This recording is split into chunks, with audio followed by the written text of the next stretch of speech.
child models, when did you realize your childhood wasn't normal? When I was 7, sitting in an ice bath for 30 minutes to make my skin paler, my mom not letting me out despite my lips turning blue. Stop shivering or we'll start over, she said, scrolling through tomorrow's call sheet. The client specifically requested porcelain skin. The doorbell rang. 30 more seconds, my mother said, not looking up. The doorbell rang again, harder. Child Protective Services. We need to speak with you about your daughter. My mother's phone slipped from her hand, splashing into the ice water. Water dripped from my body as she wrapped me in a towel that was too small, meant for my face only. Before you think of tattletaling, remember what we did to your baby teeth, my father hissed as he pushed me toward the door. The CPS worker was a woman named Favor. A photographer sent us concerning photos from yesterday's shoot, bruising patterns and significant hair loss. My mother positioned herself behind Favor where only I could see her face twist into that look that meant the garage floor tonight. I forced my mouth into the pose from my comp card. Sweet, innocent, marketable. Everything's wonderful. I love modeling more than anything. Favor pulled out her tablet, zooming in on a behind-the-scenes photo. Why are there hand-shaped bruises on your arms covered with body makeup? I bruise easily. It's genetic. My mom helps cover them so clients don't worry. She swiped to another image. And the bald patches? My hand instinctively went to the clips holding my extensions. Just trying a new look. Very editorial. You're 10 years old. Why aren't you in school? My mother cut in. We homeschool between bookings. She earns more than you make in a year. Would you waste time on multiplication tables if you were banking 6 figures? Favor asked to see my schoolwork. My father laughed. We don't waste money on books when she could be practicing her poses. His hand moved to his belt, the way it did when he was about to prove who owned who. Favor's expression hardened. I need to speak with your daughter alone. Absolutely not, my father said. We don't leave her with strangers. Favor held up her badge. Refusing will require me to involve law enforcement. My mother's nails dug into my shoulder through the towel. We'll be right outside, sweetheart, she cooed in her client voice. But her whisper was different. Remember, we made you. We can unmake you. They left the door cracked. I could see my father's shadow. Can you read this consent form? Favor handed me a paper. After 30 seconds of silence, I whispered, I love reading, because that's what normal kids said. Can you write your name? My hand shook holding the pen. I knew it started with an E. Or was it an A? The letters swam like they always did. Everything's perfect here, I said louder, knowing they were listening. Favor leaned close. I'm going to ask your parents for complete privacy now. My father burst in. You can't. I can, and I will. Or we can wait for the police. Your choice. They left. Favor shut the door completely. The click of the lock sounded like freedom, but I could hear them pacing, like caged animals deciding whether to eat their young. Show me where you sleep. I led her to my room, the one with the white furniture and ring light setup. This is lovely. Where do you actually sleep? The lie was right there, but I was so tired. My head hurt from the ice bath. My feet hurt from yesterday's heels. Everything hurt. The garage, I whispered and started crying. She followed me out there. 2 yoga mats on concrete. A space heater that didn't work. My portfolio propped against the wall. My smiling face mocking me from 100 different angles. Favor took pictures of everything. I knew I'd pay for this later. If there was a later.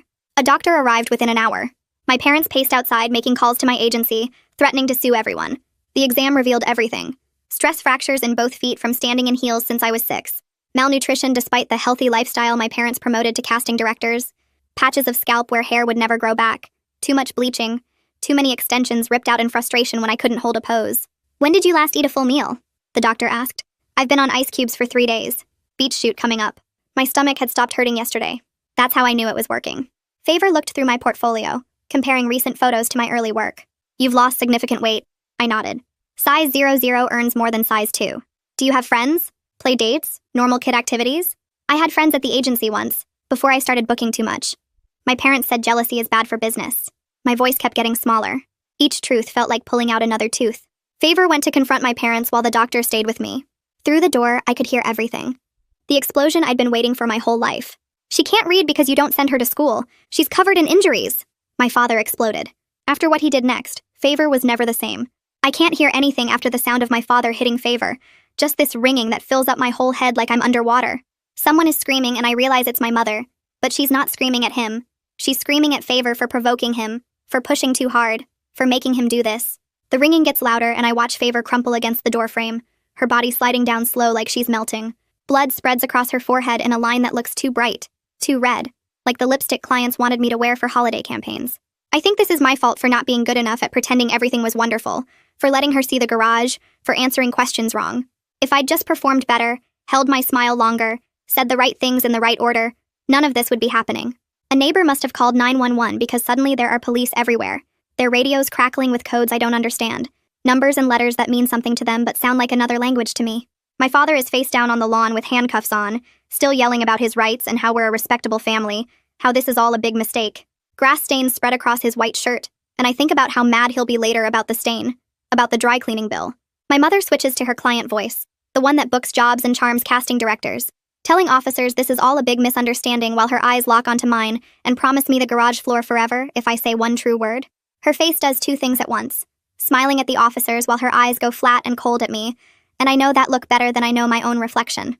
An ambulance takes Favor away on a stretcher with an oxygen mask over her face, and I can see blood soaking through the white bandage they wrapped around her head. A female officer kneels down to my level, her knees cracking, asking if I'm hurt, if anyone touched me, if I need medical help. I automatically smile my comp card smile, the one that's supposed to look sweet and innocent and marketable and say I'm perfect. Everything's perfect. I'm fine. She doesn't smile back, just stares at me like she can see through the performance and wraps a blanket around my shoulders, even though it's not cold outside. They put me in a police car, but I'm not in trouble, the officer explains. They're just taking me somewhere safe while they figure everything out. I don't know what safe means anymore because the garage was supposed to be temporary, and temporary turned into 2 years, and my parents were supposed to love me, and love turned into ice baths and pulled teeth. The hospital exam room is too bright. Fluorescent lights like a photo shoot, but wrong, buzzing overhead in a way that makes my head hurt worse. A doctor with kind eyes and gentle hands documents every injury while I stare at the ceiling tiles and count them to keep from thinking about Favor's blood. 26 tiles with little holes in them like someone poked them with a pencil over and over. The doctor writes things down and takes pictures and measures things with tools that beep. And someone says 32 stress fractures in both feet. Malnutrition severe enough that they wanted to admit me, except they need the bed for Favor. The doctor's voice gets quieter when she photographs my scalp, pulling back the extensions to show the bald patches where hair got ripped out. So many times the roots just gave up. She asks who did this like she doesn't already know the answer is me for not holding poses long enough, for fidgeting during 12-hour shoots, for being difficult when clients needed perfection. They take me to an emergency shelter that night where everything smells like industrial cleaner, that sharp chemical smell that burns the inside of my nose and makes my eyes water. The bed has a real mattress, not concrete, but my body doesn't know how to sleep without cold seeping up through my spine. I lie there waiting to shiver, waiting for my mother's voice to say 30 more seconds, but it doesn't come and somehow that's worse. Other kids are crying in other rooms, and I want to tell them to stop shivering or we'll start over, want to warn them that crying ruins your face and ruins your booking rate. But that's my mother's voice in my head and I bite my tongue until I taste metal, that copper penny flavor that means I bit too hard. Morning comes too bright through windows without blackout curtains, and a woman brings me clothes that aren't designer, just soft and clean and normal.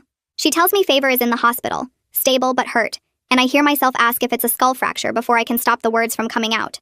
The woman's face changes, her eyebrows pulling together, and she asks how I knew that, how I knew what kind of injury to expect. I realize I wasn't supposed to hear the whispered conversations last night between staff members talking outside my door, wasn't supposed to understand that my father might have killed someone because I couldn't perform well enough to keep him calm. A detective with a gentle voice and a notebook sits across from me in a room full of toys I'm too old for, stuffed animals and blocks meant for little kids. He asks questions I've been trained to deflect. Questions about home and school and how my parents treat me. I open my mouth to say everything's wonderful, to perform the script I've memorized, but instead I hear myself say, I don't know how to answer that, which feels like the first true thing I've said in years. He asks if I'm afraid, and I perform my smile, the one that's supposed to make adults feel better, but I watch his face fall instead of relax. Something in me breaks a little bit more because even strangers can see through me now, can see past the performance to the broken thing underneath. There's a court hearing I don't attend, but people talk about it anyway, using words like temporary removal and dependency petition that sound like the legal version of unmake. Someone tells me my mother's lawyer argued this is overzealous intervention, that I'm a successful child with opportunities most kids never get, conveniently forgetting to mention the garage or the ice baths or the baby teeth pulled early because a client wanted a gap-toothed look for a campaign. The judge orders me placed in foster care pending investigation, and I don't know if that means I'm safe or just a different kind of owned. If foster care is another version of the garage with different rules, I'll have to learn. Marlena's house smells like coffee and something baking, nothing like the garage or the chemical smell of hair products and bleach that I'm used to. She shows me a bedroom with a door that locks from the inside, not the outside, and hands me a towel that actually wraps all the way around my body instead of just covering my face. I stand in the bathroom holding that towel and cry for the first time since the ice bath. Great ugly sobs that would ruin a shoot and cost us the booking. No one yells at me to stop. No one threatens to start over. No one tells me I'm wasting time that could be spent practicing poses. Breakfast is scrambled eggs and toast. Real food that smells warm and normal. And my stomach cramps so hard I double over because I've been living on ice cubes for 3 days preparing for a beach shoot that will never happen now. Marlena doesn't push, doesn't force me to eat or threaten me with the garage, just wraps the eggs in foil and says they'll be here when I'm ready. I eat them cold an hour later in tiny bites that my body barely remembers how to process, my stomach confused by actual food after so long on nothing. She tells me it's okay to go slow, and I almost don't believe her because slow has never been okay before. Slow meant starting over. Slow meant the garage floor. Slow meant my father's belt and my mother's disappointed face and losing bookings to girls who could hold poses longer. The next morning, I wake up shivering even though the room isn't cold, my body remembering concrete under yoga mats instead of this soft mattress. Marlena makes pancakes, and I eat 3 bites before my stomach cramps, still confused by real food after days of ice cubes. She wraps the rest in foil without saying anything, and I watch her move around the kitchen, waiting for the moment when she gets tired of me being broken. On my second day, she goes to the garage to get boxes of holiday decorations, and I freeze completely in the doorway, my whole body locking up like someone hit pause on a video. My breathing stops and I can smell concrete and hair glue and the cold that never left even with the space heater running. Marlena looks back at me and her face changes, not angry or annoyed, just understanding. She sets the boxes down and picks them up again, carrying them past me to the attic ladder instead. She doesn't ask what's wrong or make me explain or tell me I'm being difficult. She just climbs the ladder with the boxes, and I stand there thinking, maybe this is what safe means. This feeling of someone adjusting their world to fit around your broken pieces, without making you apologize for being broken. Later that day, someone comes to take my phone, the one my parents gave me that they monitored every second. I hand it over, and suddenly I can't check my comp card comments or scroll through my agency's Instagram or read the client feedback that told me if I was good enough to keep. The silence feels like failure, like I'm disappearing without constant proof that I'm marketable. I catch myself staring at my reflection in the bathroom mirror that afternoon, tilting my head to find my best angle, sucking in my stomach even though no one's watching. Marlena walks past and stops, comes back, leans against the doorframe. She suggests maybe I could just look at my face without performing for it, says it so gently like she's offering instead of criticizing. But I don't know how to do that. Don't know how to see myself without assessing my commercial value, without checking if my smile is symmetrical enough, or if my skin looks clear enough to book. I turn away from the mirror and she doesn't push, just squeezes my shoulder and walks away. New clothes arrive the next day, delivered in plain bags without designer labels. Marlena pulls them out and there are no size tags, no brand logos, just soft fabric in colors I've never worn because pastels photograph better than jewel tones. I hold up a navy blue sweater and immediately check the mirror to see if I look marketable in it. My brain does this automatic calculation, this assessment of whether this color makes me bookable or forgettable. Marlena asks what I'm thinking, and the truth comes out before I can stop it. I tell her I don't know if I'm pretty enough without the right clothes, and her face does something that makes me wish I could take the words back. She looks so sad, not disappointed in me, but sad for me, and I realize that's somehow worse.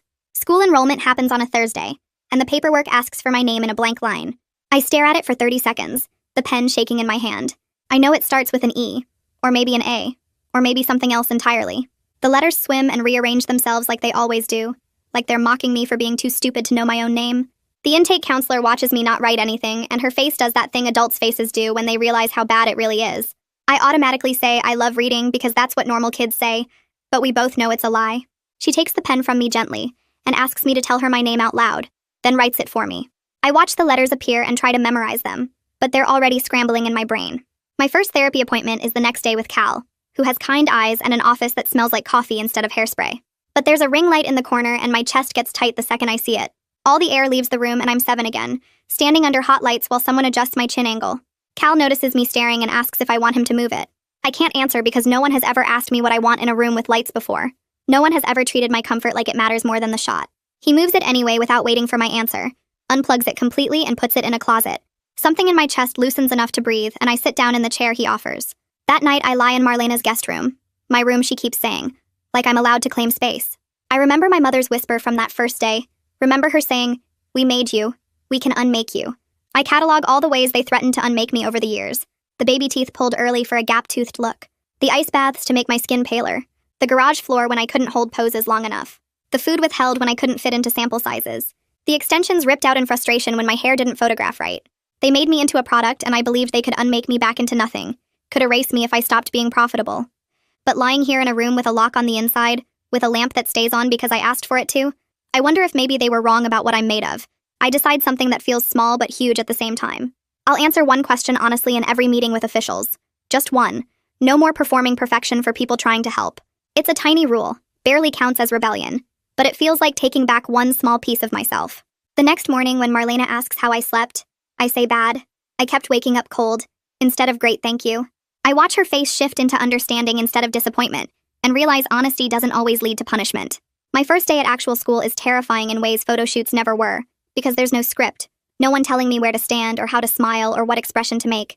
They place me 2 grades below where I should be for reading, and I sit by the door watching the exit like it might disappear if I look away. The other kids stare at me, and I automatically find my angles, position my body the way that photographs best. A girl asks if I want to share her crayons during art time, and I don't know how to answer because no one has ever offered to share anything with me without expecting something back. I take a red crayon and hold it like it might explode. The supervised visit happens the following week at a family center with cameras mounted in every corner and a social worker sitting against the wall taking notes. My mother arrives carrying a designer jacket, the kind clients provide for shoots, soft leather that costs more than most people make in a month. She tries to put it on me, saying it's for when I come home, for my next booking, like this is all temporary. My hands shake as I leave it on the chair between us. The social worker writes something down and my mother's smile goes sharp, that look that used to mean the garage floor. I know I'll pay for this refusal somehow, someday, but right now I'm paying for it by choosing myself instead of choosing to be marketable. She asks about school and I tell her it's hard, I'm learning to read, and she flinches like I've said something embarrassing. There's a court hearing I don't attend, but Gregory tells me about it later. Judge Stephen Rainey reads my injuries into the official record, his voice steady as he lists them. Stress fractures in both feet from years and heels. Malnutrition despite the healthy lifestyle my parents promoted. Educational neglect severe enough that I can't read or write my own name. Scalp damage from extensions and bleaching. Something he calls severe psychological conditioning. My parents' lawyer calls it overzealous conditioning for a competitive industry, like there's a normal amount of zealous that includes ice baths and garage floors and pulled teeth. The judge orders continued foster placement, and my mother leaves the courthouse crying for cameras that aren't there, performing grief for an audience that doesn't exist.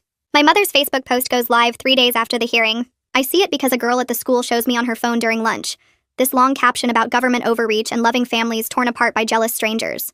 My old modeling photos fill the post, dozens of them. Me in designer clothes with perfect hair and that comp card smile. The comments explode within hours.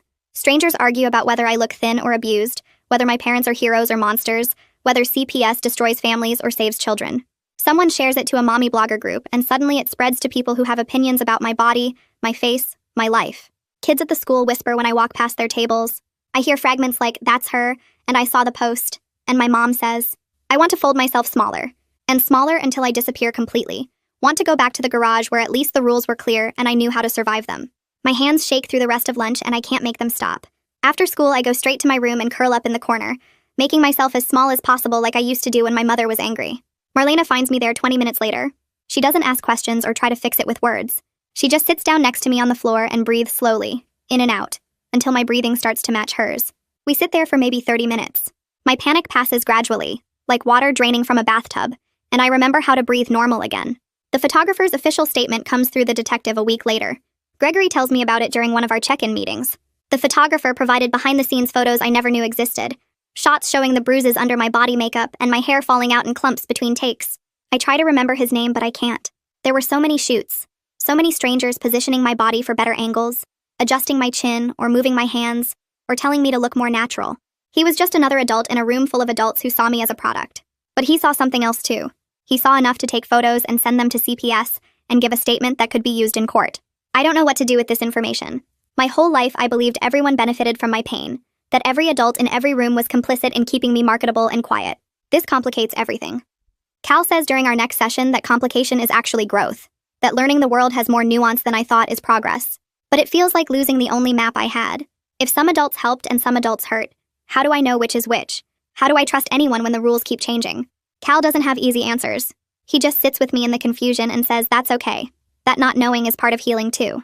Marlena has a house rule about bathroom doors. They can't be locked for more than 5 minutes because of some foster care thing about safety checks.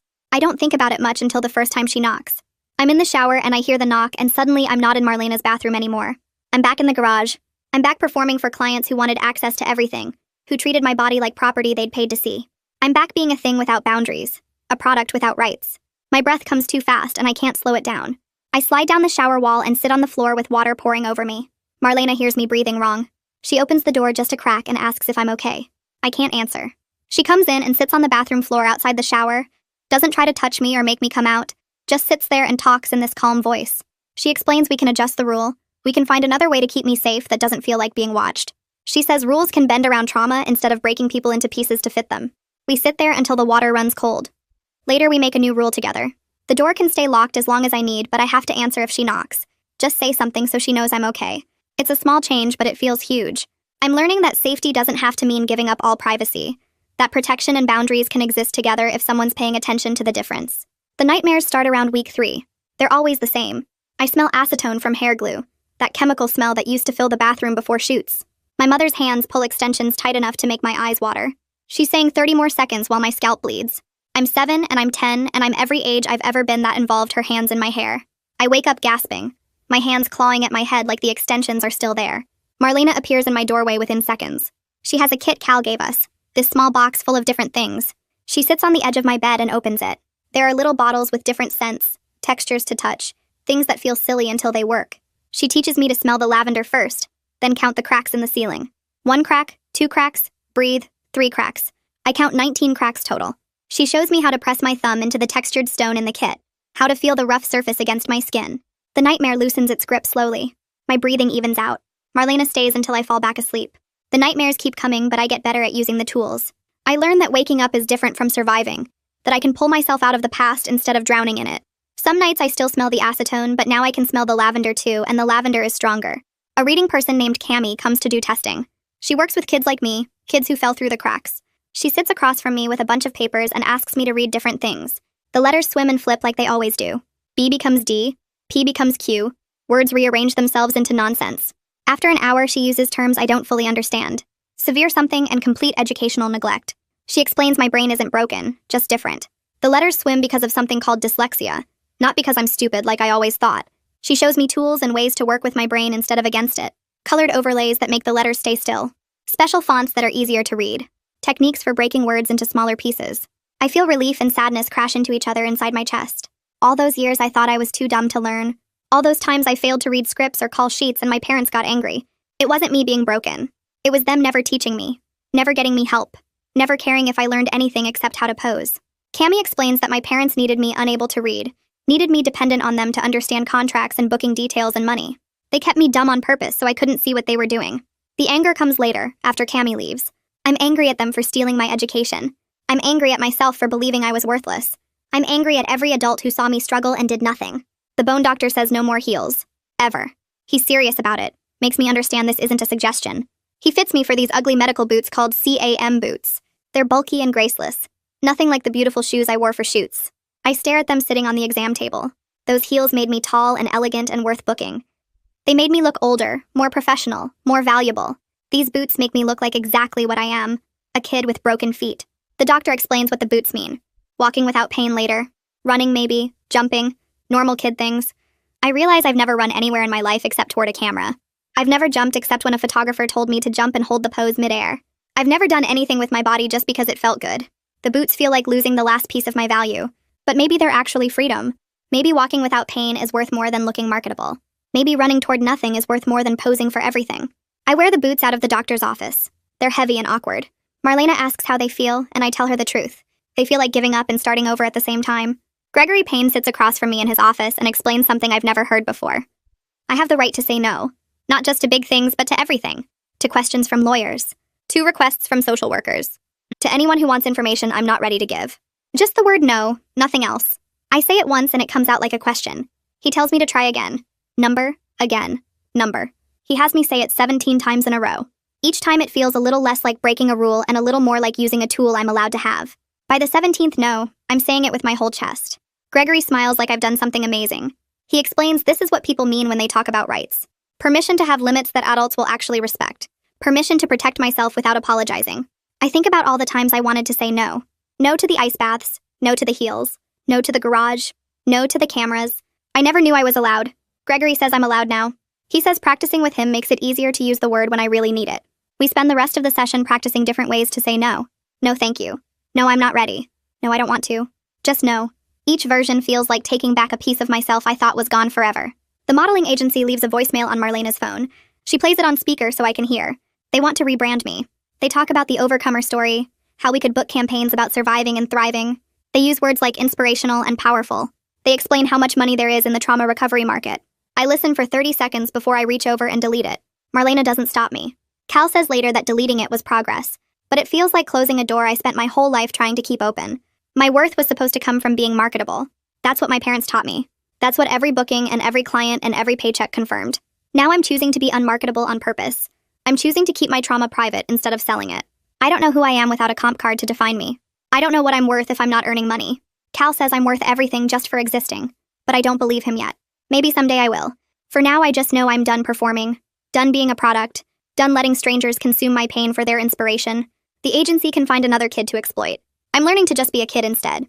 Favor's update comes through Gregory a few days later. She's been let out of the hospital, but she needs a cane now for balance problems. Maybe forever. The guilt hits me so hard I can't breathe. My chest gets tight and my vision goes spotty, and I have to sit down on the floor of Gregory's office. My father hurt her trying to protect me.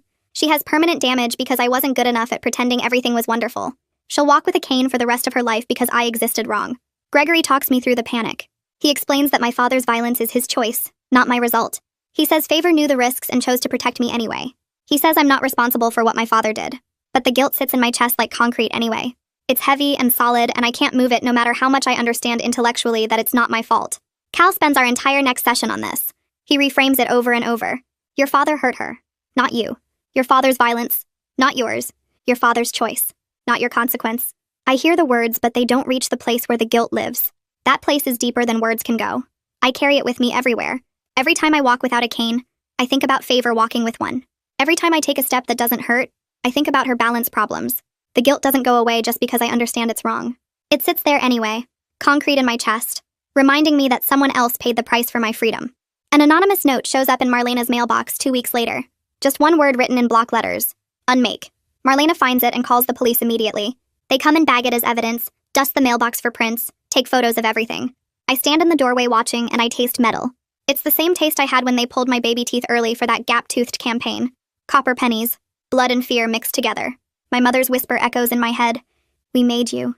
We can unmake you. The police finish their work and leave. Marlena moves through the house, checking every lock on every door and window. I follow her and watch her padlock the garage from the outside. She's trying to protect me, but the locked garage sends me spinning. I'm back there, trapped, sleeping on concrete with no way out. My breathing changes. Marlena notices immediately. She stops what she's doing and looks at me. Really looks at me. Then she moves the padlock inside instead. Shows me how to open it from here. She explains that protection doesn't have to feel like being trapped if someone's paying attention to the difference. I hold the key in my hand. It's small and cold. The garage is locked, but I can unlock it anytime I want. I'm safe but not imprisoned. Protected but not trapped. It's a tiny difference, but it changes everything. I sleep that night with the key under my pillow, my hand wrapped around it. Proof that I can open doors now instead of just being locked behind them. The school district paperwork arrives 3 days later in a thick envelope that Gregory brings to Marlena's house. He spreads the documents across the kitchen table while I stand in the doorway watching him sort through pages. 0 records of me in any educational database for the past 4 years. No enrollment forms, no attendance sheets, no transcripts, nothing that proves I ever existed as a student anywhere. My mother submitted her own records to the court in response. Homeschool logs with perfect handwriting that detail daily lessons in math and reading and science. I lean over Gregory's shoulder to look at the attendance sheets and my stomach drops. My signature sits at the bottom of every page, neat loops and curves I've never made in my life. I can see where she practiced getting it right because the first few pages show slight variations before settling into a consistent forgery. She signed my name better than I could ever write it myself. Gregory points to the lesson plans, detailed curriculum maps that describe teaching methods and learning objectives, all fiction written in my mother's careful script. The proof of their planning sits in neat manila folders, evidence that keeping me unable to read wasn't neglect, it was strategy. They needed me dependent. They needed me unable to understand contracts or check account statements or question anything they told me about bookings and earnings and what I was worth. The forged documents somehow feel worse than the ice baths because those were reactive, punishment for not being good enough. But this was methodical. This was them deciding years ago that my ignorance served them better than my education ever could. The court-ordered psychological evaluation happens in an office with certificates on the wall and a desk between me and the psychologist. She has kind eyes and a gentle voice, but the questions feel like traps. Can you read this paragraph? Can you write your full name and address? What grade are you in? When did you last attend a regular school? I use my one honest answer rule and admit I don't know to questions I should be able to answer at 10 years old. The shame burns in my chest, but I push through it because Gregory said honesty helps my case even when it hurts. She shows me a math problem and I stare at the numbers until they blur. She asks me to spell common words and I get 3 out of 10 right. She hands me a book meant for second graders and I stumble through one sentence in 5 minutes. Every failure gets documented with check marks on her form. The evaluation takes 2 hours and by the end I feel stripped bare. Every gap in my knowledge exposed and measured and recorded. The psychologist's report arrives a week later and Gregory reads parts of it to me. Phrases like institutional trauma and systematic deprivation and severe educational neglect. The words make me sound like a case study in a textbook instead of a person. Gregory explains these clinical terms will help prove my parents' abuse in court, but I just feel exposed, like everyone will know exactly how broken and stupid I am. He tries to reframe it as documentation of harm done to me, not evidence of my failure, but the shame sits heavy anyway. The modeling agency's lawyer sends a letter to Gregory's office claiming Favor's report damaged their reputation and cost them valuable clients. The letter threatens legal action for defamation and demands retraction of all statements made to CPS and media. Gregory shields me from most of the legal language but explains they're trying to intimidate us into silence, trying to make the cost of speaking up too high to maintain. I feel this surge of protectiveness for Favor that surprises me with its intensity. She took a skull fracture because she wouldn't be silent about what she saw. She walks with a cane now because she kept pushing when my parents told her to leave. I ask Gregory if I can write her a letter and he says yes immediately. We sit together at his desk and he helps me dictate because I still can't write well enough to say what I mean. I tell her thank you for not leaving. I tell her I'm sorry my father hurt her. I tell her I'm learning to read now and maybe someday I'll be able to write my own letters without help. Gregory types every word exactly as I say it, and we print it on nice paper and mail it to the hospital where she's doing rehabilitation. The envelope feels important in my hands, proof that I can say thank you even when my hands can't form the words yet. Marlena takes me to the mall the following Saturday to buy new shoes now that my feet are healing. We walk through the bright corridors past stores with mannequins and windows, and I'm fine until we pass a shop with spotlights, the kind they use for shoots. Bright white light that washes out all the shadows and makes everything look clean and perfect and cold. My breath catches in my chest and suddenly I'm 7 years old sitting in an ice bath with my lips turning blue. I'm 8 years old in heels that pinch. I'm 9 years old holding poses until my muscles shake. Every age I've ever been that involved performing under lights crashes into me at once and I can't breathe. My vision tunnels. The mall sounds fade to ringing. Marlena notices immediately and crouches to my eye level right there in the middle of the shopping center. She doesn't ask what's wrong or tell me to calm down. She just starts counting floor tiles with me. 1 tile, 2 tiles, breathe, 3 tiles. Her voice is steady and calm and she counts slowly enough that I can follow. 4 tiles, 5 tiles, breathe, 6 tiles. People walk around us and stare, but Marlena doesn't care. She stays crouched at my level counting tiles until my breathing slows and the tunnel vision fades. 7 tiles, 8 tiles, breathe, 9 tiles. When I can finally speak, I whisper sorry, and she says there's nothing to apologize for. We sit on a bench for 20 minutes while I come back to myself and she doesn't rush me or act embarrassed. Public panic doesn't mean private shame if someone's willing to sit in it with you. The dermatologist appointment happens on a Tuesday afternoon. She needs to document my scalp damage for the medical records that will go to court. I sit in the exam chair while she sections my hair with clips and takes photos with a medical camera. Every click makes me flinch. Every flash sends my heart racing. But she explains these pictures are mine. For documentation, not distribution. For healing, not selling. She shows me the infected follicles on her computer screen, red and swollen where extensions pulled too hard for too long. She points out the permanent scarring, pale patches of scalp where hair will never grow back no matter what treatments we try. She names it traction alopecia from chronic extension use and writes it in my chart with codes and medical terminology. My body gets to be medical instead of marketable for the first time. Gets to be a patient instead of a product. She prescribes treatments for the infected areas and recommends a specialist for the permanent damage and treats my scalp like it matters beyond how it photographs. I cry in relief at being seen as something that deserves treatment rather than something that needs better lighting. The dermatologist hands me tissues and doesn't tell me to stop crying because it ruins my face. A neighbor kid knocks on Marlena's door the next day and asks if I want to draw chalk pictures on the driveway. I stand in the doorway frozen because I don't know how to play. Don't know what kids do when there's no camera and no client and no one directing the activity. The kid has a bucket of colored chalk and starts drawing without waiting for my answer. I watch from the porch as a lopsided dinosaur takes shape on the concrete. The kid looks up and asks if I'm coming and I step down slowly. I start to pose automatically, finding my angles even though there's no camera, turning my face to catch light that doesn't matter. The kid looks confused and just keeps drawing. I sit down on the warm driveway and pick up a piece of chalk. I draw my medical boots, the ugly ones that are helping my feet heal. I make them bright purple even though the real ones are gray. I add stars on the sides because I can. The kid looks over and says cool boots like they actually are cool, like my drawing has value just because I made it. It's the first picture I've ever created that wasn't for someone else's eyes. The first art that doesn't have to be marketable or perfect or anything except mine. The placement review hearing happens 2 weeks later in the same courthouse where all my other hearings have been. They mention possible move if safety risks escalate and my whole body prepares to perform perfection. To be easy and grateful and marketable enough to keep. To smile the right way and say the right things and prove I'm worth the trouble. But I remember Gregory's lessons about saying no. I remember Cal's teaching about authentic needs. When the judge asks if I have anything to add, I speak up before I can lose my nerve. I need to keep the bedroom lamp on at night. This tiny need that feels huge to voice. This small request that could make me seem difficult or demanding or not worth keeping. The judge writes it down in his notes like it matters. Marlena squeezes my hand under the table. The court approves the lamp staying on along with continued placement, and I learn that asserting needs doesn't always lead to punishment. Sometimes it just leads to a lamp staying on. Sometimes people adjust their rules to fit around your broken pieces instead of breaking you further to fit their rules. Gregory receives a package at his office from a stylist who worked several of my shoots years ago. Inside is a USB drive with behind-the-scenes footage she's been carrying guilt over since I was 7. Gregory previews it first and decides I shouldn't watch it. I trust his judgment. But I agree to describe what breaks were like on set, because my testimony helps build the case. Gregory records my voice while I explain. Standing still between takes. No sitting because it wrinkles clothes. No eating because it bloats and shows on camera. No bathroom because it wastes time and annoys clients. Just standing and waiting to perform again. My feet hurting in heels. My stomach empty and cramping. My mother's voice reminding me that complaining costs bookings. I hear my own voice explain my childhood like it happened to someone else. Like I'm describing a character in a story instead of my own life. Gregory says that dissociation probably saved me. That being able to separate myself from the experience is how I survived it. The recording goes into evidence, and I try not to think about strangers listening to my voice explain what breaks meant in my world.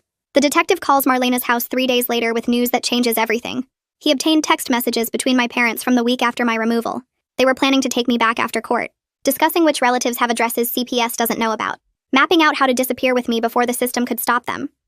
The texts are evidence of ongoing threat, and the judge responds immediately. Tighter bail conditions, GPS monitoring for both parents, increased security protocols around all my locations. Marlena sits with me while she explains the new safety measures, and I feel simultaneously validated and terrified. My fear wasn't paranoia. They really were planning to unmake the rescue. Really were scheming to take me back to the garage and the ice baths and the shoots that never end. Being right about danger doesn't make you less endangered. It just proves the threat was real all along. School goes into soft lockdown the following Monday. My parents were spotted in the parking lot during morning drop-off, violating the restraining order, standing by the fence watching students arrive. Suddenly there are protocols with my name attached to them. Teachers I barely know move me to an interior classroom with no windows facing the parking lot. The principal calls police while I sit at a desk that isn't mine, surrounded by kids who stare. I think about how much trouble I am. How much space my fear takes up. How many people have to adjust their day because I exist wrong. The lockdown lasts 40 minutes until police arrive and verify my parents are gone. My regular teacher walks me back to my classroom and the other students whisper when I pass. Cal reframes it later in our session. People are choosing to protect you, he says. Choosing to take your safety seriously. But in the moment, it just feels like being the problem everyone has to solve. Like my existence creates chaos that spreads to everyone around me. Like maybe my parents were right that I'm more trouble than I'm worth. That same afternoon, Marlena sits me down in the kitchen and explains we have to move tonight. The detective called with intel that my parents hired someone to track my location, and the current address is no longer safe. I have 10 minutes to pack what matters most. I run to my room and grab the chalk dinosaur photo from the driveway, the one the neighbor kid drew with me. I take Marlena's oversized mug that I use for hot chocolate every night. I reach for the homework on my desk, half-finished spelling words, and my hand stops because I know I have to leave it behind. The bedroom where I finally learned to sleep without waking up cold every hour gets left behind too. Marlena loads 2 suitcases into her car, and we drive to an address she won't tell me until we get there. She promises we'll make new bedtime routines in the new place. New hot chocolate nights. New everything. I stare out the window and think about how safety keeps moving. How every time I start to trust a space, it gets taken away. Protection means losing the small things I just started to believe were mine. The new apartment is smaller with bars on the windows that make my chest tight. Marlena shows me which bedroom is mine, and I unpack the chalk photo and the mug, and that's all I have of the place where I was learning to be safe. 3 days later, I start at a different school where nobody knows my story yet. The teacher is younger than my last one, and she asks for volunteers to read aloud from the chapter book on her desk. Hands shoot up around the room. I say pass without the usual lie about loving reading. It feels like progress, but also like failure because everyone else volunteered and I'm still the broken kid who can't do basic things. The teacher nods and moves on without making it weird. After class, I meet with Cammie in a small room with alphabet posters, and she hands me a simple book with big letters. I read one full sentence out loud, stumbling over every single word, sounding them out like I'm 5 years old instead of 10. Cammie takes a photo of the page and tells me this is remarkable. I want to explain that kindergartners do this easily. That remarkable should mean something harder. But she's genuinely celebrating like I've accomplished something worth remembering. I let myself feel proud for maybe 5 seconds before the shame crashes back in. The next week, Gregory calls Marlena's phone and asks if I'm ready to give my statement for the criminal case. He outlines every option in careful detail. I can testify in court or not. I can do video recording or in person. I can have support people with me or go alone. I can answer prosecutor questions or submit a written statement. He lists each choice without pushing me toward any particular one. I tell him I'll do a recorded video statement, but only in a room that feels safe, not a courtroom. I want Cal there with me. I absolutely will not testify in front of a jury because I can't perform my trauma for an audience, even if it helps put my parents in prison. The prosecutor will be disappointed, but that's not my problem. Gregory writes down my boundaries and says he'll make sure they get respected. I learned that my comfort actually matters, even in a legal system that usually cares more about what other people need. 2 days after that, Favor shows up at the new apartment walking carefully with a cane. She moves slower than I remember, and her balance seems off. She sits down at Marlena's kitchen table and apologizes for things that aren't her fault. She says she's sorry for not knocking louder earlier in her career, for all the times she saw warning signs with other families but didn't push hard enough. I tell her you did knock, and I mean it completely. She's the one who kept coming back to my house. She brought the tablet with all that evidence. She took a skull fracture from my father because she refused to leave without making sure I was safe. We both start crying a little, and Marlena makes tea for all three of us. I learned that repair isn't about perfect timing or doing everything right the first time. It's about showing up even when you're both still hurt from what happened. The following Tuesday, I have my regular therapy session with Cal. I tell him something I've never said out loud to anyone. When I was 6, my parents took me to a dentist who pulled 4 of my baby teeth early because a client wanted a gap-toothed look for some campaign. Cal's face does something complicated. Not quite anger, but close to it. He writes something down and says he's making a referral to a dental specialist. I realize that some of my pain got so normalized I didn't even know it counted as abuse. The dentist examines my mouth 2 weeks later and explains the permanent damage to my adult teeth from those premature extractions. My bite is wrong. Some teeth came in crooked because they didn't have the baby teeth to guide them properly. I add this to the growing list of ways my body got treated like raw material instead of a child who needed protection. That same week, the modeling agency officially drops my parents as clients. The criminal charges made headlines, and suddenly the agency wants distance from the scandal. A gossip site leaks my initials within days, and comment sections explode with people debating whether my story is real or exaggerated. The school district blocks the website on all their computers. Marlena sets up parental controls on the internet at home so I can't see what strangers are saying about me. I feel protected and erased at the same time because my story is everywhere. But I'm not allowed to read how people are twisting it. Gregory explains this is temporary containment, not permanent silencing. But right now it feels like I'm still being controlled just by different people with supposedly better intentions. My parents file a civil lawsuit against CPS claiming wrongful removal and demanding my return. Talk radio picks up the story as an example of government overreach and parental rights violations. Gregory explains the likely outcomes over the phone. Nuisance suit, he says. Will probably get dismissed. Standard intimidation tactic. But I hear the radio clips anyway when Marlena accidentally leaves the car radio on. Hosts defending my parents' rights to raise me how they see fit. Callers arguing that successful child models prove the parents are doing something right.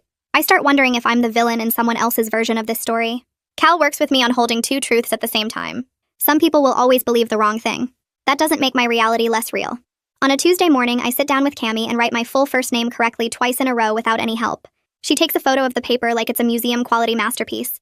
I keep that paper under my pillow when I get home and touch it at night when the doubts come back. Proof that I'm learning. Proof that my brain can do things I thought were impossible.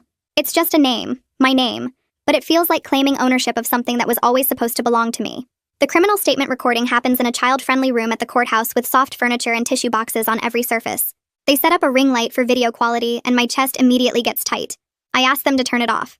They do it right away without arguing and switch to natural lighting from the windows. I tell my whole story in shadows instead of spotlights. My voice shakes but doesn't actually break. I answer questions about ice baths and garage floors and baby teeth pulled for aesthetics. When it's done, the ADA thanks me like I've given her something valuable instead of just bleeding my childhood into an official court record. 3 days later, a package arrives at the new address that nobody except Gregory and the court system should know. Inside are my old modeling shoes, the expensive ones with the designer label and the heels that are too high for a 10-year-old. There's a note tucked inside one shoe that says 30 more seconds. Police bag everything as evidence and dust for fingerprints. They match my father's. The restraining order violation means immediate legal consequences for him. I stare at those perfect shoes, remembering how they made me tall and valuable and in constant pain. I feel rage instead of fear for the first time since this all started. Gregory calls later and says anger is progress. I believe him because this fury feels clean and righteous. It feels like I'm finally allowed to be mad at what they did to me, instead of ashamed of what I couldn't prevent. The preliminary hearing happens on a Tuesday morning without me there, but Gregory goes and calls me after to explain what went down. Some of the charges got thrown out on technical stuff I don't really understand. Something about paperwork timing and evidence rules. But the big ones stuck. Criminal child abuse, educational neglect, and assault on a social worker all got bound over for trial, which Gregory says means the judge thinks there's enough proof to keep going. He tells me Favor testified and her hands shook the whole time, but her voice stayed steady, and the judge wrote down everything she said about finding me in the garage and my father's attack.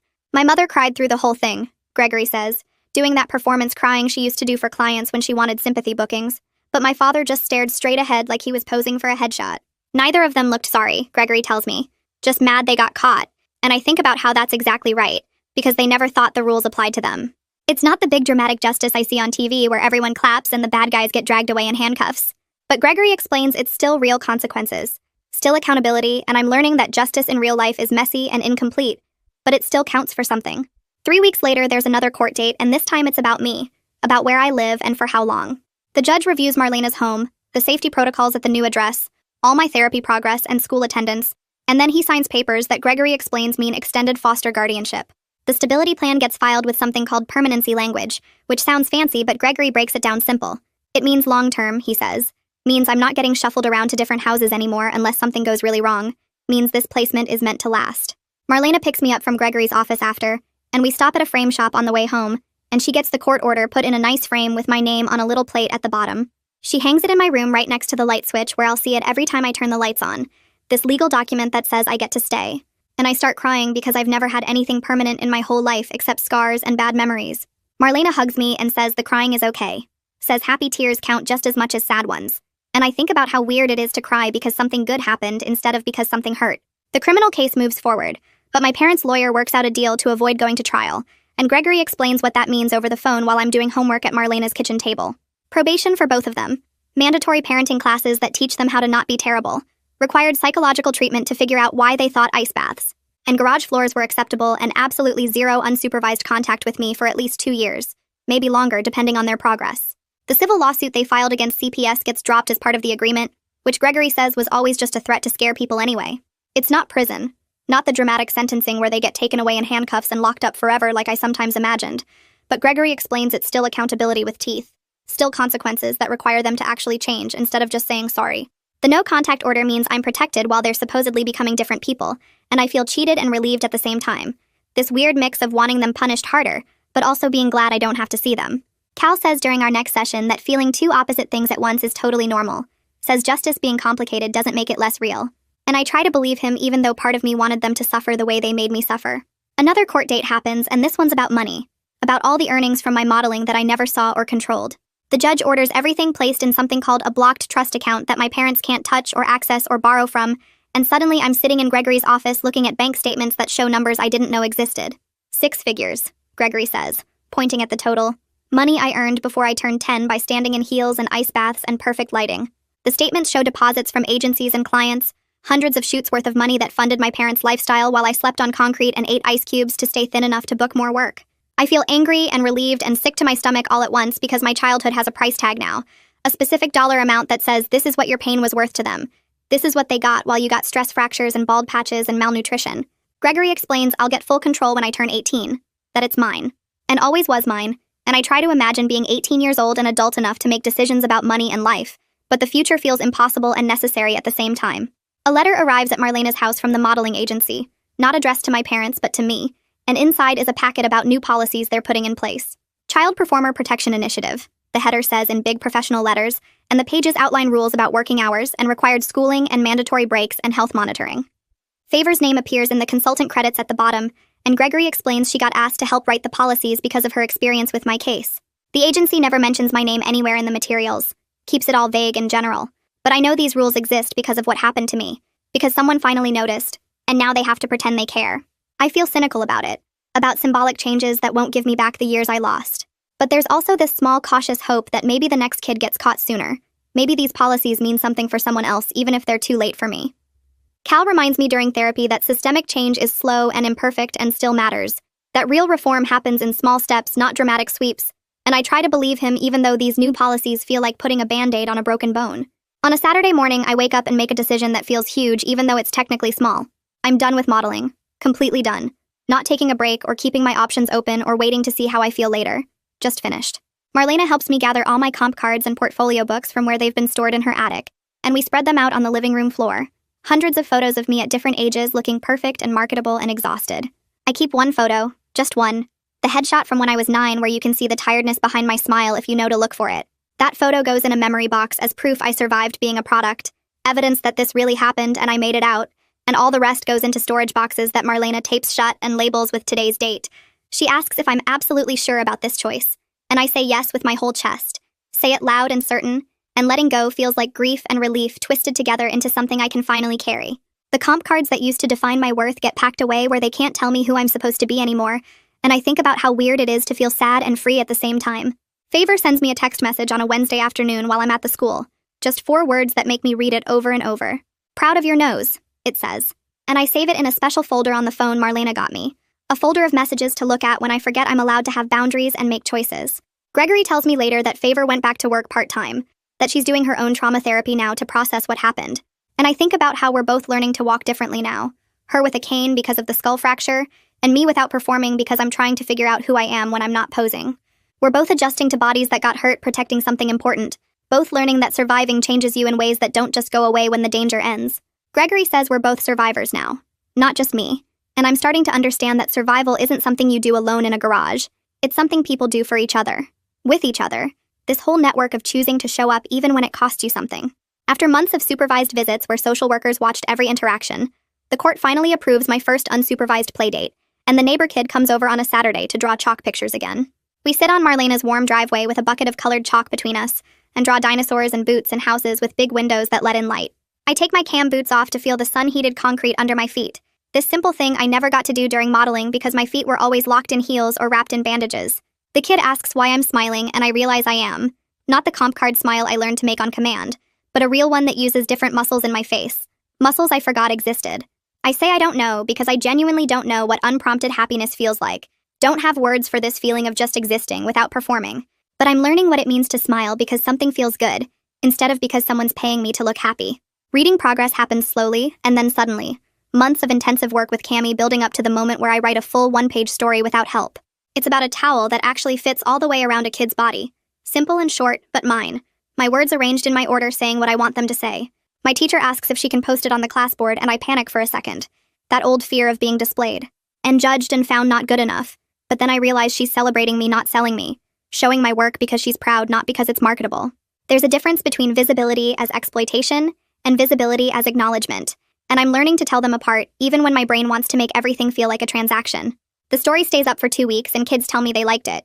Just casual mentions in the hallway or at lunch. And I'm learning that being seen doesn't always mean being consumed. Sometimes it just means people noticed you did something and thought it was good.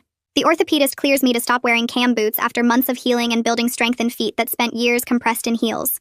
Marlena takes me shopping for real shoes. Sneakers I get to pick based on how they feel instead of how they photograph. And we walk through the store looking at options. We pass a display of heels and I stop completely. Frozen. Staring at them like they're a test I might fail. I remember how heels made me tall and elegant and valuable. How clients specifically requested them.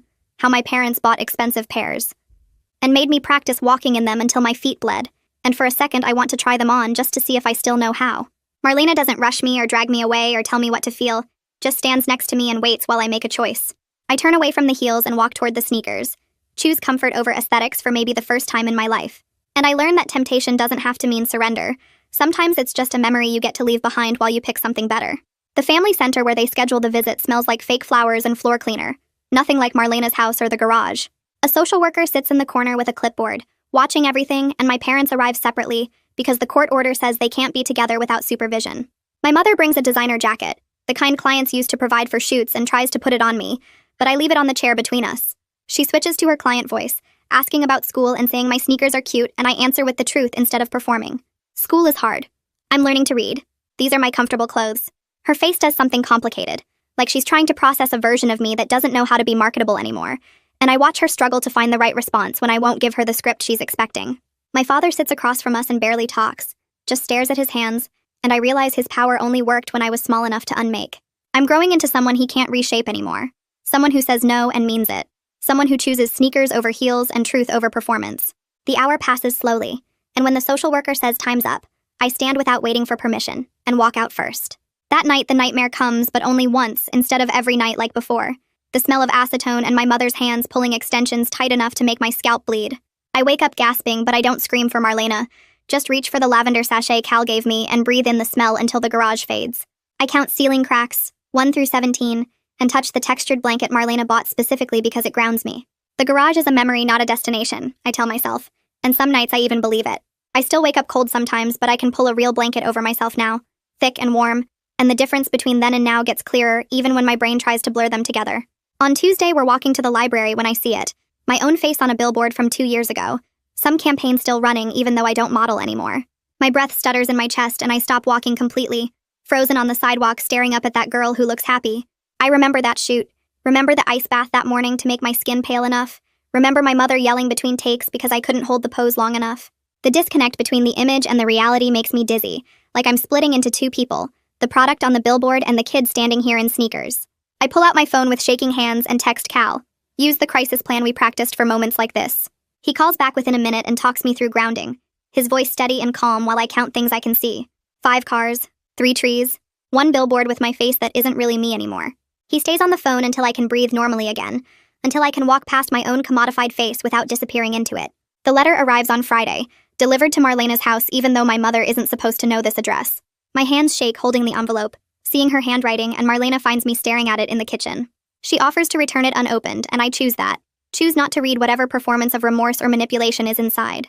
The detective comes within an hour and bags it as evidence of restraining order violation, and I feel powerful for the first time. Powerful enough to refuse access to my own thoughts. Cal says later that choosing not to engage is different from being silenced, and I'm learning that sometimes the strongest thing you can do is walk away from people who only know how to hurt you. The court review happens 9 months after the doorbell rang, and I sit in the waiting area while Gregory talks to the judge about my progress. When they call me in, the courtroom feels huge and official. Nothing like the family center with its fake flowers. The judge asks if I feel safe, and I say yes without performing the answer, without checking my angles or smoothing my voice into something marketable. Just yes, because it's true most days now, because Marlena's house has locks on the inside, and meals without punishment, and a bedroom where I get to sleep above ground. Gregory reports that I'm thriving in placement, that the trauma symptoms are decreasing, that I'm building skills for future independence, and the judge extends guardianship with permanency language that means I'm not getting moved again. Favor invites me to read at a support group in her office, and I write 3 paragraphs about what it feels like to learn your body belongs to you. My voice shakes reading it aloud but doesn't break, and when I finish, other survivors nod like they understand. My story isn't just evidence or entertainment anymore, it's connection. It's proof that other people survived too, and we're all learning how to exist without performing. Favor sits in the back with her cane and smiles at me like I've done something brave, and I smile back because maybe I have. Maybe using your voice after it's been stolen counts as courage, even when your hands shake holding the paper. Marlena throws a small celebration that Tuesday. Cupcakes instead of kale chips and balloons instead of ring lights. She gives me a new towel embroidered with my name in letters I can finally read, and I cry a little because I've never owned anything that was just mine before. Nothing that wasn't for shoots or clients or making me more marketable. We don't celebrate survival because that feels too heavy. Just celebrate Tuesday. Celebrate being 10 years old and allowed to eat sugar and make a mess. The neighbor kid comes over and we play a board game I don't know the rules to, and losing feels fun instead of dangerous. I'm learning that childhood is supposed to include joy without performance metrics attached. That playing isn't practice for anything. It's just playing. The school project asks us to sign our names on a corkboard for a community art piece, and I write my full name legibly without help or shame. I pin it up without asking if it's marketable, without checking angles or lighting, just my name among other names like I'm a regular kid who belongs here. My teacher takes a photo for the school newsletter and asks permission first, and I say yes because this photo is about participation, not perfection. I'm learning the difference between being documented and being exploited, between someone capturing a moment and someone selling my image to strangers who think they own pieces of me. 10 months after the doorbell rang, I'm sitting in my room with the door locked from the inside and the lamp on because I asked for it to stay on. The ring light stays unplugged in the closet, a relic of a life I survived but don't have to return to. Favor is back at work part-time with a cane and trauma therapy, learning to walk again after my father's violence. My parents are in court-ordered treatment with no contact allowed, supposedly learning to be different people, though I don't know if that's possible. Marlena is downstairs making dinner that I'll eat slowly without punishment. Real food that I get to taste instead of ice cubes and empty promises. I can write my name and read simple books and wear comfortable clothes and say no when I need to. Nothing is perfect. I still have nightmares sometimes. Still flinch at camera flashes. Still struggle with trust and food and believing I'm allowed to take up space. But everyone is better than when that doorbell rang. I'm safer. Favor is healing. The system made changes, however small, and I'm learning that recovery isn't about erasing what happened. It's about building a life where the past doesn't own the future. I'm 10 years old and learning to be a child instead of a product, and some days that feels like enough. That's where we'll wrap up for today. I know these stories can be heavy, but they're important to share. If you felt something while listening, go ahead and leave a like. Subscribe if you want more stories that stick with you. See you next time, friends.